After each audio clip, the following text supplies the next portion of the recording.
পারবো, একজন মুসলিম হিসেবে যতক্ষণ না পর্যন্ত আমি নিজে প্রাউড হব, ততক্ষণ পর্যন্ত কিন্তু আসলে আমার টার্নিং পয়েন্ট আসতেছে না, মিসিং। হ্যাঁ, হ্যাঁ।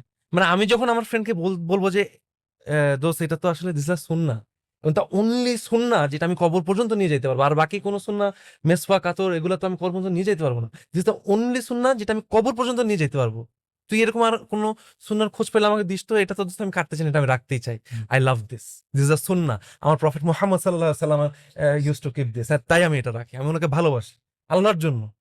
এইটা যখন আমি বলতে পারবো আমার ফ্রেন্ডকে, আমার ফ্যামিলিকে বুঝায় সুন্দর হিকমতের সাথে, তখন মনে হয় আমাদের টার্নিং পয়েন্ট আসতে পারে। এন্ড এইটা আসলে ওন আপ করতে হবে আমাদেরকে, না হলে টার্নিং পয়েন্ট। সমস্ত অ্যাকশন গুলাকে কিন্তু আমাদের অ্যাকচুয়ালি ডিফেন্ড করতে হবে, যেরকম টাকনোর উপরে প্যান্ট পরা, বা জামাতে সলাত আদায় করা, অথবা আমি কোরআন তেলাওয়াত করতেছি, অথবা সার্টেন ভাবে চলার চেষ্টা